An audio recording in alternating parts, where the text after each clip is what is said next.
bahasa orang Jawanya ya bahasanya cipta dadi. Jadi apa yang dia kehendaki, apa yang dia inginkan, dia cipta, dia wujudkan seperti apa yang dia inginkan, itu menjadi pusaka gaib yang menjadi senjata yang sangat luar biasa. Bismillahirrahmanirrahim. Assalamualaikum warahmatullahi wabarakatuh. Teman-teman yang dirahmati Allah, kembali lagi dengan kami di Paguyuban Nur Ahad. Pada kesempatan kali ini insya Allah nanti kita akan membahas mengenai pusaka pemusnah bangsa jin. Tentunya seperti biasa, sebelum kita masuk ke pembahasan, jangan lupa subscribe, like, komen, dan share. Baik, terima kasih. Kita mencoba masuk ke pembahasan seperti judulnya tadi, pusaka pemusnah bangsa jin. Jadi makna yang sesungguhnya. Tentunya bagi kami praktisi atau pelaku spiritual itu ada banyak jenis. Jadi senjata itu jenisnya sangat banyak sekali. Tentunya itu di dunia spiritual ya. Ada yang berwujud mungkin pedang, ada yang berwujud mungkin keris, ada yang berwujud tombak, bahkan juga ada yang berwujud pusaka pasar atau panah. Gitu. Nah, mungkin pada kesempatan kali ini saya akan memberikan contoh pusaka yang dapat memusnahkan atau menghancurkan bangsa jin. Di sini yang saya ambil adalah pusaka panah Pasopati. Jadi panah Pasopati ini adalah sesuatu pusaka gaib yang termasuk golongan sangat luar biasa. Kenapa demikian? Karena seberapa banyak pun makhluk halus yang kita hadapi atau bangsa jin yang kita hadapi itu dapat terkena satu busur panah dengan tepat. Gitu. Jadi itu ibarat bom atau mungkin tembak atau pistol atau apa. Kalau senjata selain itu yang nyata maksudnya ya kayak pistol kita tembakkan ke orang. Kalau memang meleset ya meleset. Kalau memang tidak sesuai ya tidak sesuai. Namun hebatnya Pasopati di sini adalah saat sasaran kita berada di barat terus kita mengarahkan ke timur, itu dengan sendirinya pasti akan berbalik langsung menyerang ke barat sesuai dengan target kita ada di mana.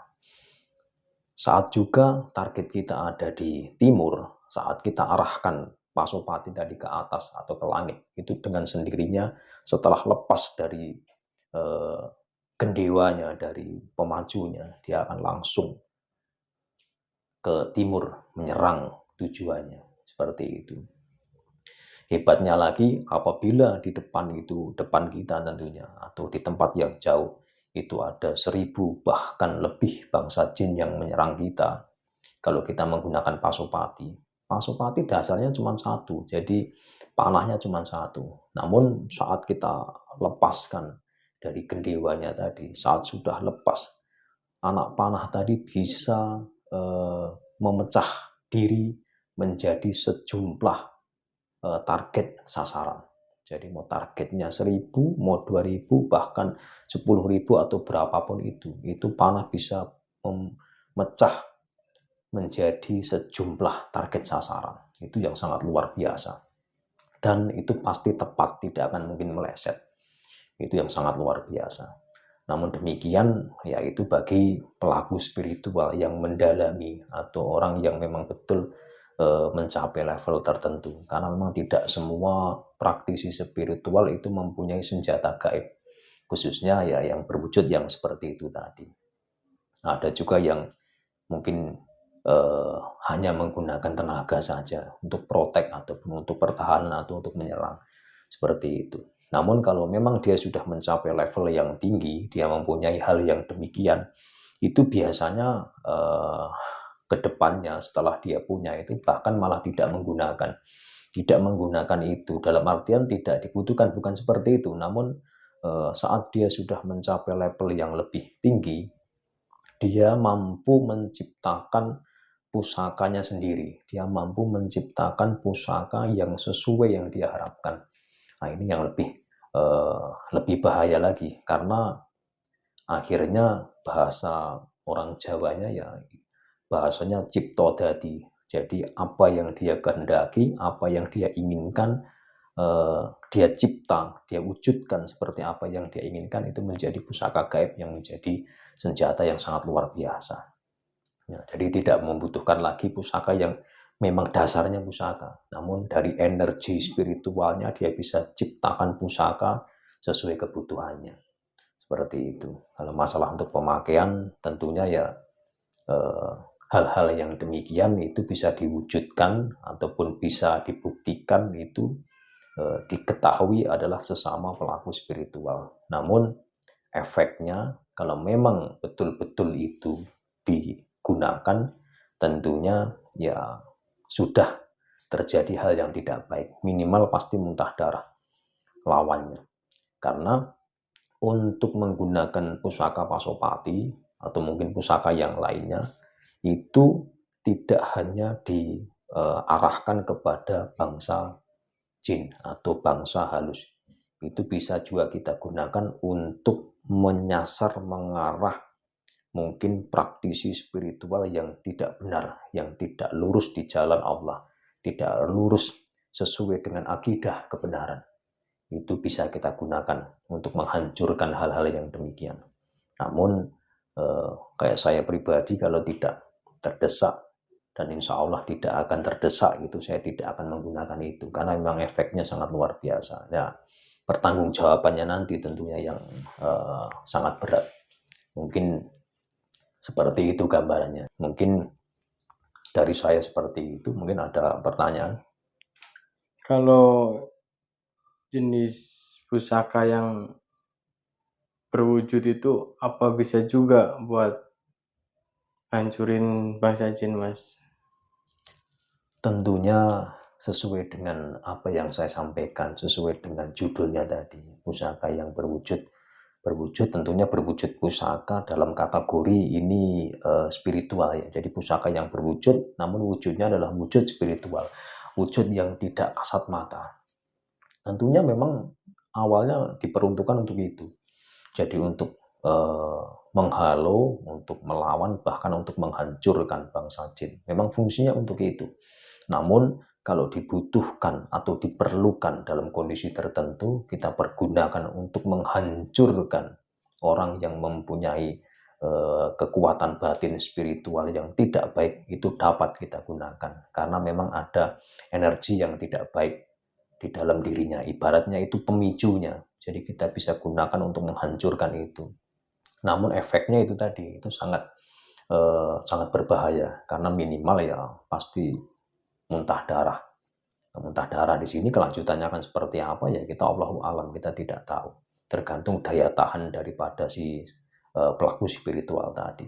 Nah, namun tidak baiknya seperti itu. Kalau memang kita melakukan hal tersebut terus akhirnya itu menimbulkan menjadi sebab, jadi bukan mematikan tapi menjadi sebab kematiannya. Nah, tentunya yang mematikan hanya Allah. Itu menjadi sebab kematiannya, tentunya kita akan dimintain pertanggungjawaban oleh Allah. Kan begitu. Karena seburuk-buruknya manusia, sejelek-jeleknya manusia, tidaklah pantas kita membunuh atau mematikan manusia lain. Karena yang punya hak menghidupkan dan mematikan tentunya hanyalah Allah Subhanahu wa taala. Seperti itu. Yang lain. Yang terakhir, apa pernah, Mas, pusaka itu dipergunakan disangka sebagai praktisi spiritual? Jadi memang selama jadi begini ya, sebelum saya jawab, tentunya kenapa saya ambil contoh pusakanya adalah Pasopati, karena memang alhamdulillah saya ditakdir Allah, saya pribadi ditakdir Allah mempunyai hal tersebut. Tentunya itu bukan suatu hal dari kehebatan saya, namun itu adalah takdir yang datangnya dari Allah. Nah, itu juga merupakan suatu amanah atau suatu hal yang perlu saya jaga dari semua hal, dari apa yang nanti akan kita gunakan buat apa, terus kita pergunakan untuk baik atau tidak baik, tentunya seperti itu. Menjawab pertanyaan tadi, memang saya akui saya pernah menggunakan sekali panah tersebut, panah Pasopati memang pernah saya gunakan. Waktu itu memang serangan jarak jauh. Jadi serangan jarak jauh. Waktu itu saya berada di Pulau Sumatera, mungkin lebih tepatnya di daerah Palembang sana. Yang saya serang itu berada di wilayah Jawa, khususnya Jawa Timur, karena memang mungkin sedikit meresahkan bagi orang yang mengalami gangguan tentunya, karena minta tolong kepada saya.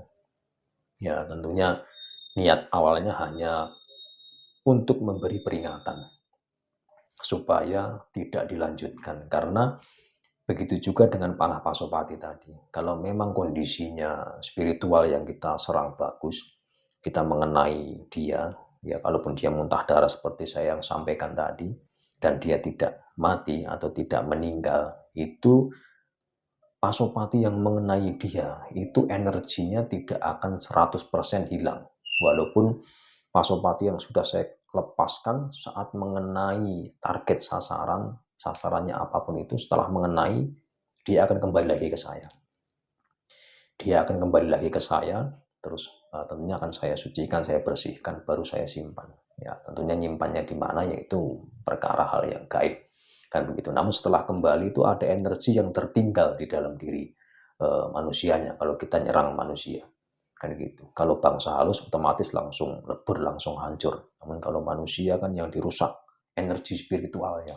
Seperti itu nanti energi yang tertinggal tadi di dalam tubuh manusia itu menjadi katup, menjadi menutup semua sistem spiritualnya. Jadi dia tidak akan bisa menggunakan ilmunya lagi. Dia tidak akan bisa mengeluarkan mungkin tenaga dalam, mungkin ilmu spiritual yang lainnya tidak akan bisa dikeluarkan lagi. Selama itu energi masih ada di orang tersebut. Nah, tentunya untuk bisa orang tadi normal kembali, sehat kembali, utuh seperti sedia kala, itu harus dibuka portalnya. Namun demikian, untuk membuka portal tersebut, yang bisa membuka adalah orang yang sudah menyerang. Dalam hal ini tentunya saya sendiri. Kalaupun tidak demikian, akan sulit bisa pulih normal. Tetap akan tersumbat karena ada kuncian energi yang khusus. Jadi apabila saya tidak menarik energi saya, itu tidak akan bisa dihilangkan. Seperti itu gambarannya. Oke, terima kasih Mas. Oke, cukup ya. Mungkin seperti itu gambarannya. Jadi pusaka atau senjata yang dapat memusnahkan bangsa jin tadi ya gambarannya seperti itu. Ada yang dari doa yang pertama. Kenapa saya tempatkan doa di tempat yang pertama? Karena tidak semuanya orang itu suka atau bisa atau bahkan mampu atau ditakdir Allah untuk dapat memiliki kekuatan atau minat yang tinggi terhadap spiritual. Namun perkara doa tentunya semuanya orang pasti akan melakukan itu karena fitrahnya sudah seperti itu. Saat dia kesusahan, saat dia sulit dalam hal apapun, pasti dia akan kembali ke Tuhannya. Dia akan mengingat kepada Tuhannya. Dengan cara apa? Dengan cara berdoa. Seperti itu. Nah, yang keduanya adalah ya, pusaka yang berwujud pusaka. Seperti saya gambarkan tadi, mungkin ada pasopati, ada mungkin tombak, ada mungkin pedang, ada keris, dan lain sebagainya. Wujudnya berbeda-beda, mungkin yang fungsinya juga berbeda-beda. Mungkin juga ada yang seperti cakra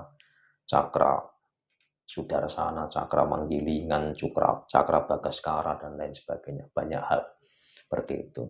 Mungkin iya, saya tambahkan satu lagi. Jadi untuk pusaka khususnya, kalau tadi saya sampaikan ada yang doa dan ada yang wujud, betul wujud pusaka.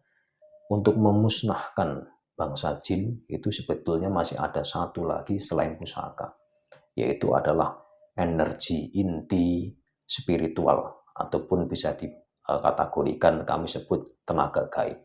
Jadi tenaga gaib itu tanpa harus kita mengeluarkan pusaka. Kadang-kadang kalau kita nggak sadar, kita cuman begini saja, namun kalau yang kita keluarkan bukan tenaga dalam, namun tenaga gaib, itu dapat menghancurkan bangsa jin. Seperti itu. Namun itu tingkat levelnya sudah tinggi. Memang tidak diajarkan secara sembarangan, karena nanti bisa sewena-wena. Karena mau bagaimanapun bangsa jin tetap saja adalah makhluk ciptaan Allah. Begitu. Mungkin itu saja yang dapat saya sampaikan. Kurang lebihnya mohon maaf. Tentunya sering kali saya ingatkan, selalu saya ingatkan bahwa kebenaran yang hakiki itu hanya hak mutlak datangnya dari Allah Subhanahu wa Ta'ala. Kami manusia hanya menyampaikan apa yang kami ketahui sesuai dengan ilmu yang telah ditakdirkan kepada kami untuk menyampaikan. Selebihnya, kalau memang ada yang tidak cocok atau tidak sesuai, kami mohon maaf yang sebesar-besarnya. Akhirul kata, wassalamualaikum warahmatullahi wabarakatuh.